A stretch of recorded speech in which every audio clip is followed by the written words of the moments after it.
Assalamualaikum warahmatullahi wabarakatuh. Perkenalkan, nama saya Rismawati SST MKes. Profesi saya sebagai dosen di program studi S1 Kebidanan Universitas Mega Rizky Makassar. Untuk semester ini, saya akan mengajar mata kuliah konsep praktik kebidanan. Adapun capaian pembelajaran pada mata kuliah ini, yang pertama, menjelaskan pengertian dan sejarah kebidanan. Yang kedua, menjelaskan peran dan pendidikan bidan dalam praktik kebidanan. Yang ketiga, menjelaskan ruang lingkup dan paradigma bidan dalam praktik kebidanan. Keempat, menerapkan aspek legal dalam praktik kebidanan. Kelima, menjelaskan manajemen kebidanan dalam praktik kebidanan. Yang keenam, menganalisa isu etik dalam praktik kebidanan. Dan yang terakhir adalah menerapkan model asuhan dalam praktik kebidanan. Adapun deskripsi mata kuliah ini ialah mata kuliah ini memberikan kemampuan kepada mahasiswa dalam membentuk karakter dirinya sebagai bidan yang profesional dalam memberikan asuhan pelayanan kebidanan sesuai dengan tugas dan tanggung jawabnya sebagai seorang bidan. Nah, untuk metode pembelajaran yang saya gunakan ialah DIA, Delivery, Interaction, dan Assessment. Sistem penilaian yang saya pakai ialah sistem penilaian yang telah ditetapkan oleh Universitas Mega Rizky dan telah terintegrasi ke dalam siakat dosen masing-masing. Demikianlah pengantar mata kuliah ini. Kemudian dilanjutkan pembelajaran secara virtual. Terima kasih. Assalamualaikum warahmatullahi wabarakatuh. Bismillahirrahmanirrahim. Assalamualaikum warahmatullahi wabarakatuh. Ya, apa kabar adik-adik semua? Alhamdulillah. Alhamdulillah baik ya. Jadi semoga juga hari-harinya semuanya baik, semuanya sehat. Hari ini kita lanjut ya untuk pertemuan ketiga mata kuliah konsep praktik kebidanan. Ya, saya absen dulu ya. Iya, Bu. Oke, baik, saya absen ya. Sylvia Yanyan. Hadir. Dian Zahra. Hadir. Diva Ayu. Hadir, Bu. Estarlina. Hadir. Mega Syamsuri. Mawada Utami. Hadir, Emma Fitriani. Hadir, Ibu. Leni Susianti. Hadir. Oke, jadi ada beberapa temannya yang tidak hadir ya. Kita lanjut ke pertemuannya. Nah, minggu lalu kita kan sudah bahas terkait peran dan pendidikan bidan dalam praktik kebidanan. Nah, Ibu juga sudah kasih penugasan minggu lalu dan alhamdulillah juga sudah dikirim masuk ke dalam emailnya Ibu. Dan Ibu sudah periksa penugasannya. Kalian boleh cek nanti ya. Kalian boleh cek nanti di emailnya ketua tingkat kalian. Itu sudah ada nilai yang sudah saya kirimkan. Ya. Oke, baik. Saya share materinya dulu. Nah, muncul ya. Materi kita terkait ruang lingkup praktik kebidanan. Jadi apa-apa saja ruang lingkup dalam praktik kebidanan. Nah, ruang lingkup praktik kebidanan menurut ICM dan IB itu ada 4. Yang pertama itu adalah asuhan mandiri atau otonom pada anak perempuan, remaja putri, dan wanita dewasa sebelum, selama kehamilan, dan selanjutnya. Jadi ruang lingkup kita sebagai bidan dalam praktiknya itu adalah asuhan mandiri. Jadi kita dapat memberikan asuhan secara mandiri terhadap anak perempuan, anak ya, kategori anak, remaja putri, wanita dewasa itu sebelum selama kehamilan, bersalin, nifas, dan KB-nya. Nah, itu masuk ke dalam ruang lingkup kita sebagai seorang bidan. Jadi kita berhak memberikan atau berkewajiban memberikan asuhan secara mandiri terkait dengan ini. Kemudian yang kedua adalah bidan menolong persalinan atas tanggung jawab sendiri dan merawat bayi baru lahir. Jadi, bidan juga dapat memberikan pertolongan persalinan mandiri atau sendiri dan bertanggung jawab sendiri ya dengan ibu dan maupun dalam perawatan bayinya. Tuh. Kemudian yang ketiga adalah pengawasan pada kesehatan masyarakat di posyandu atau dalam hal ini sebagai tindakan pencegahan, termasuk di dalamnya adalah penyuluhan dan pendidikan kesehatan pada ibu, keluarga, dan masyarakat. Jadi di dalam lingkup kesehatan masyarakat, kita juga mempunyai kewenangan untuk memberikan pengawasan terkait dengan kesehatan masyarakat. Dalam hal ini itu sebagai tindakan pencegahan. Ya, dengan apa ya ini dengan memberikan penyuluhan, pendidikan kesehatan baik kepada ibunya, keluarga maupun masyarakat secara umumnya. Kemudian yang terakhir ruang lingkupnya itu adalah konsultasi dan rujukan.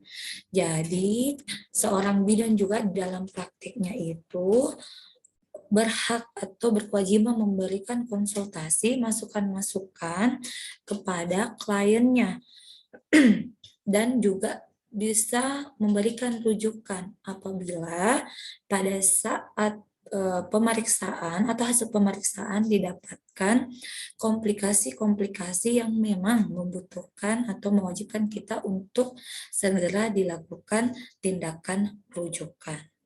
Nah, itu ya. Jadi berdasarkan ICM dan IBI, ini keempat ini adalah ruang lingkup dalam praktek kebidanan. Nah, kemudian berbicara tentang sasaran praktek kebidanan itu sendiri. Jadi, sasaran praktek kebidanan itu biasa kita sebut itu dengan sepanjang daur kehidupan seorang perempuan. Kenapa? Karena sasarannya kita itu dari mereka mulai bayi baru lahir, menjadi bayi, kemudian menjadi balita, anak perempuan, remaja putri, wanita pranikah atau wanita sebelum menikah, wanita selama hamil bersalin dan nifas, sampai kepada wanita pada masa interval dan memasuki menopause. Nah, itu adalah sasaran daripada praktek kebidanan.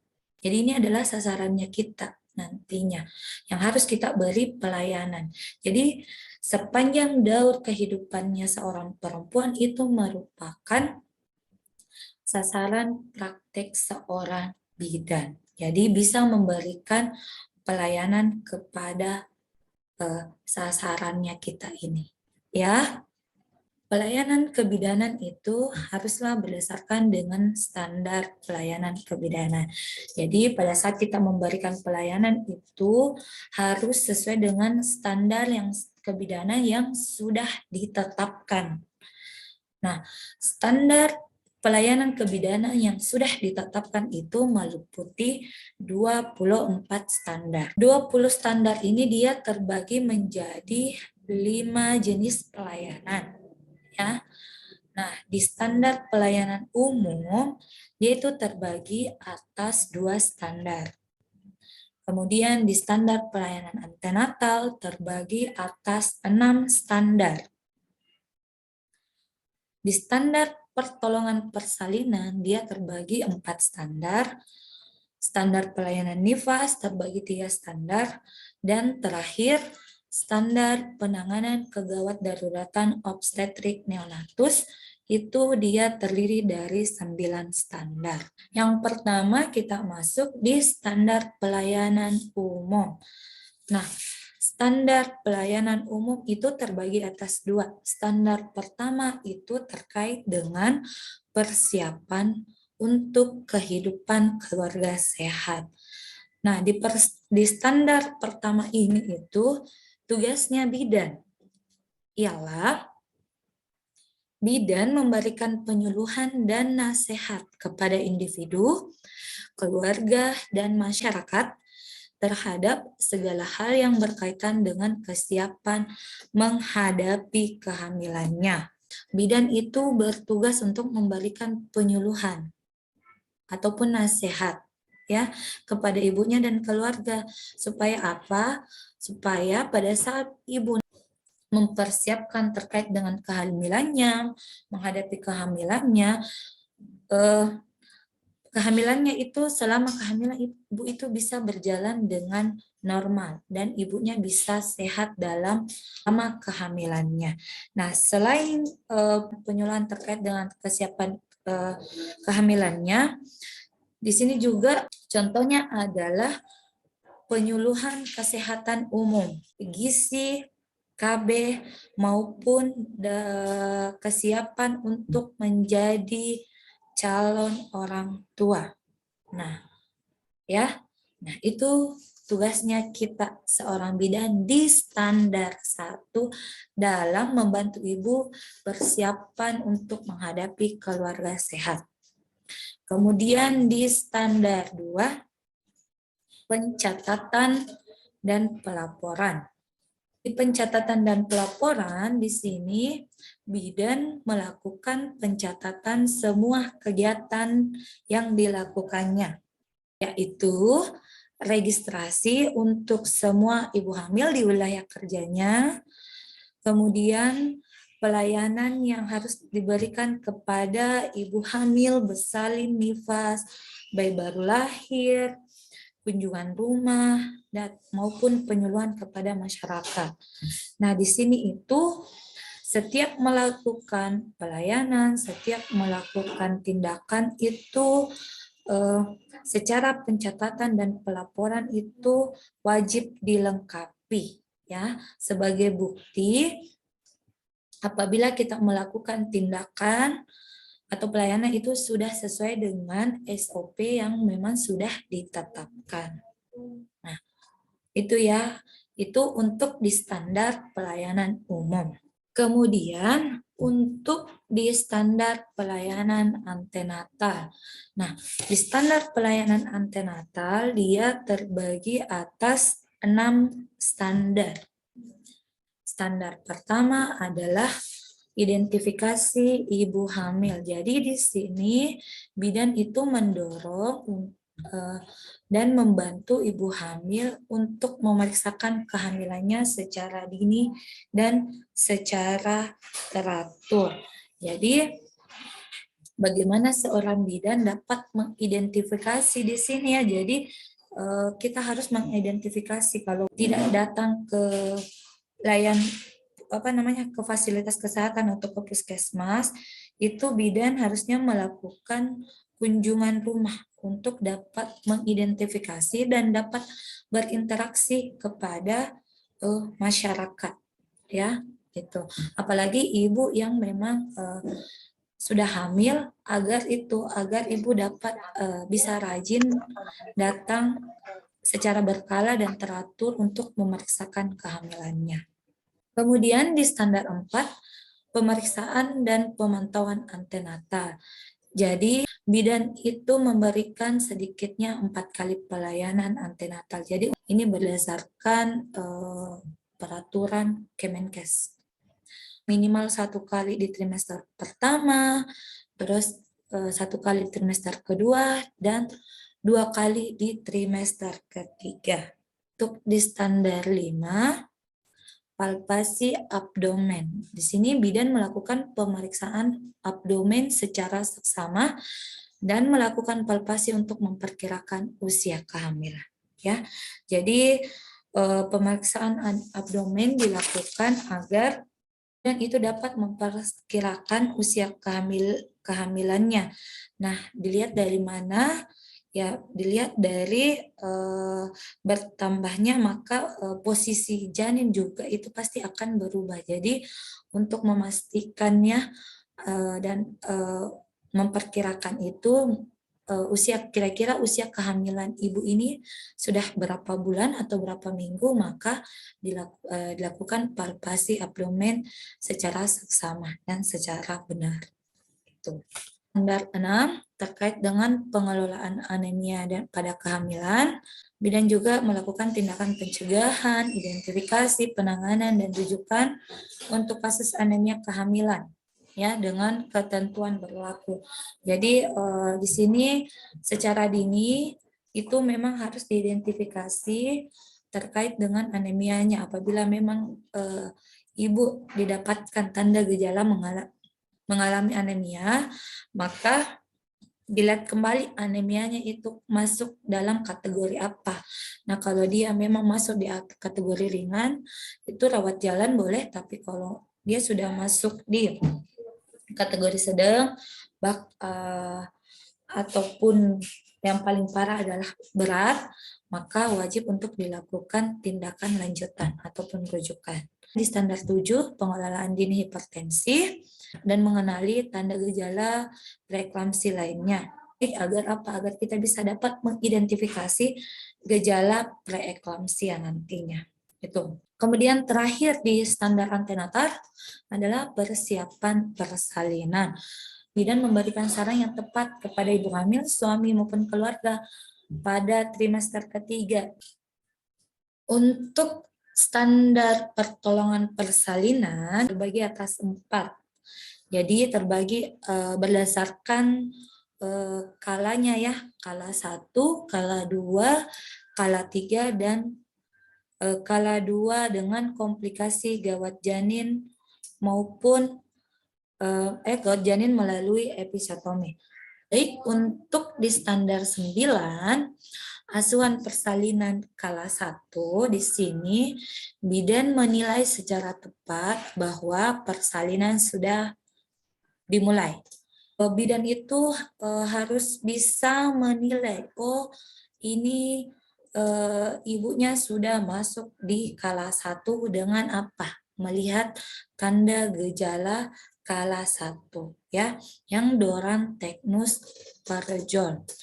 Adanya dorongan kuat untuk menaran, kemudian perineumnya menonjol, tekanan pada anus,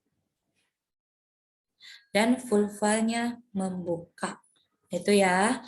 Nah, kemudian di standar 10, bidan melakukan pertolongan persalinan yang aman dengan sikap sopan dan penghargaan terhadap klien, serta memperhatikan tradisi setempat. Berikan pertolongannya ibu itu dengan yang aman. Jadi ibu merasa aman walaupun dia misalnya masih terikat dengan tradisi atau budaya setempatnya, tapi bidan itu wajib memberikan rasa aman ketika ibu bersalin.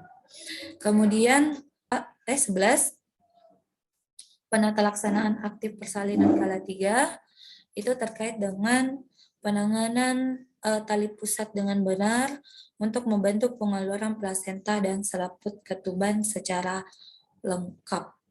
Kemudian di standar 12, penanganan kala 2 dengan komplikasi gawat janin melalui episiotomi. Untuk standar pelayanan nifas. Ya. Nah, standar pelayanan nifas di sini dia terbagi atas 3. Ada perawatan bayi baru lahir, penanganan pada 2 jam pertama setelah persalinan, kemudian pelayanan bagi ibu dan bayi pada masa nifas. Nah, untuk perawatan bayi baru lahir di standar 13, di sini bidan itu memeriksa ya dan menilai bayi baru lahir, memastikan pernafasannya spontan, kemudian tidak adanya kelainan, kemudian menangisnya kuat, tidak ada tanda-tanda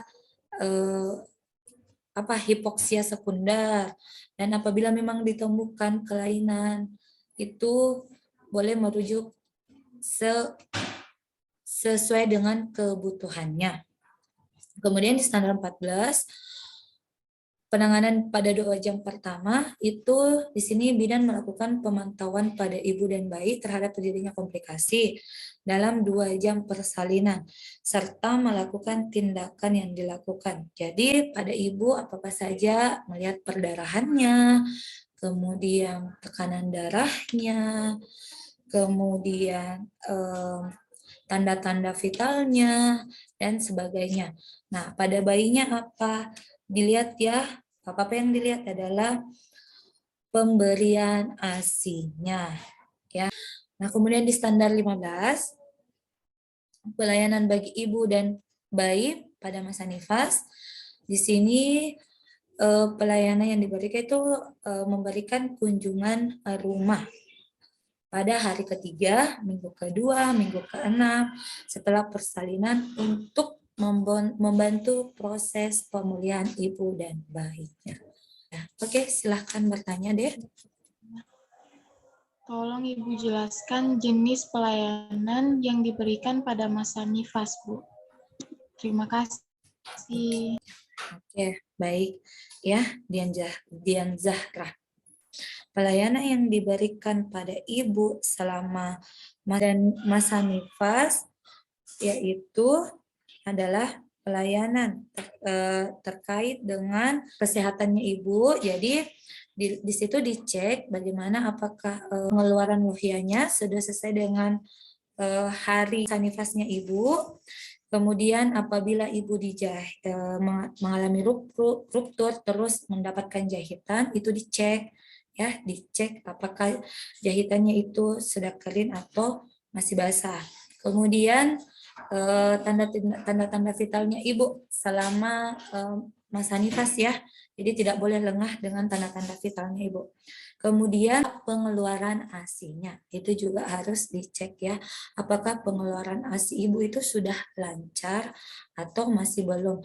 Apabila memang ibu membutuhkan perawatan payudara, maka boleh dilakukan perawatan payudara pada ibu.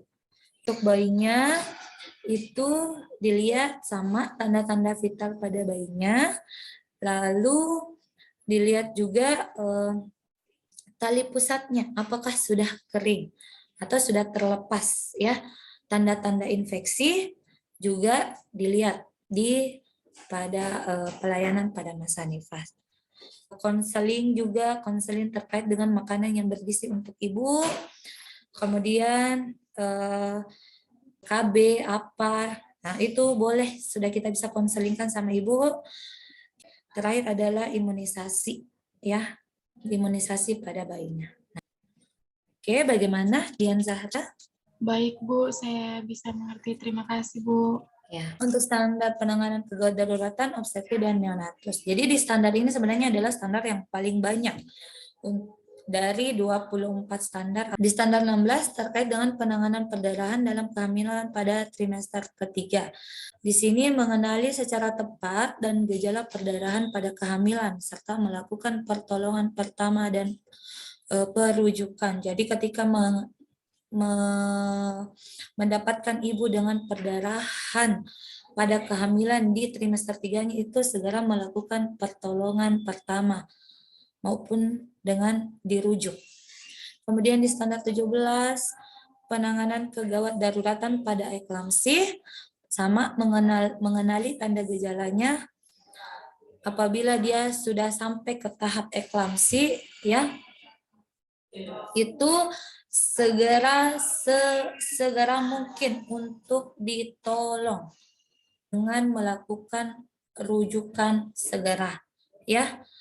Kemudian di standar 18 kegawatan pada partus lama atau macet itu mengenali secara tepat tanda dan gejala partus lama atau macet dan melakukan penanganan yang memadai dan tepat waktu untuk merujuknya. Lalu di standar 19 penanganan dengan penggunaan vakum ekstraktor. Jadi di sini mengenali kapan harus diperlukan ini ekstraksi vakum. untuk di vakum ekstraktor ini kan dia persalinan dengan bantuan alat. Jadi untuk vakum ekstraktor juga kita hanya dapat mengenali tanda dan gejala ya. Yang lain itu secara penanganannya itu bukan wilayahnya seorang bidan ya. Kemudian di standar 20 penanganan retensi plasenta atau tidak lahirnya plasenta itu kita harus kenali ya. Jadi dikenali apabila sudah 30 menit plasenta itu belum lahir, maka segera dilakukan pertolongan pertama. Kemudian di 21 penanganan perdarahan postpartum primer itu melihat perdarahannya ibu di 24 jam setelah persalinan apabila mengalami perdarahan yang lebih dari 500 ml itu atau 500 cc itu segera dilakukan pertolongan pertama untuk pengendalian perdarahannya. Kemudian di standar 22 penanganan perdarahan postpartum sekunder sama itu dilihat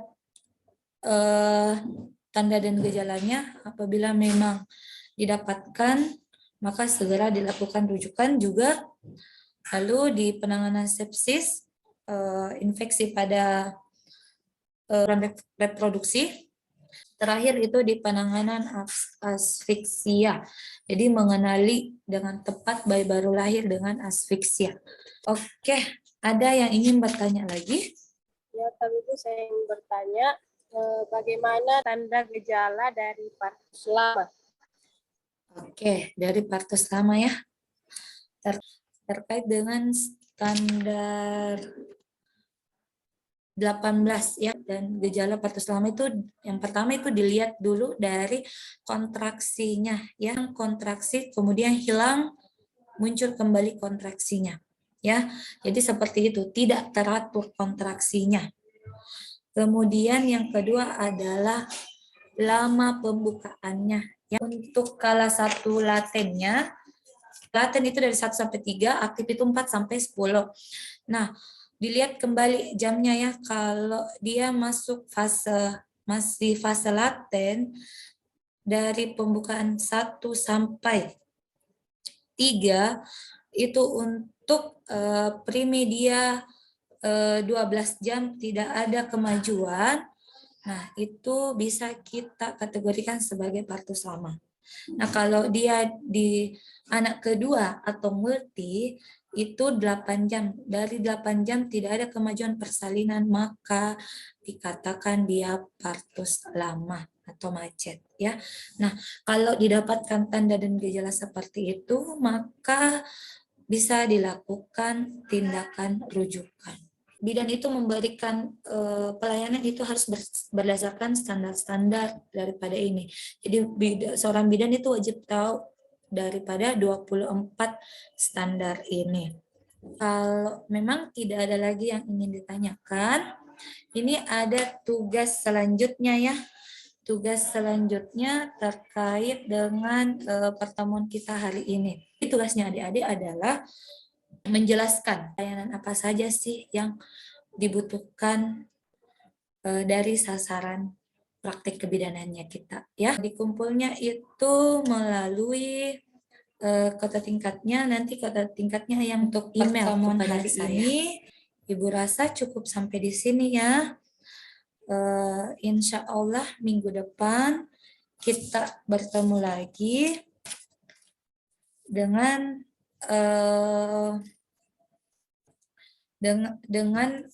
materi paradigma kebidanan ya. Insya Allah kita ketemu minggu depan di jam dan waktu yang sama ya.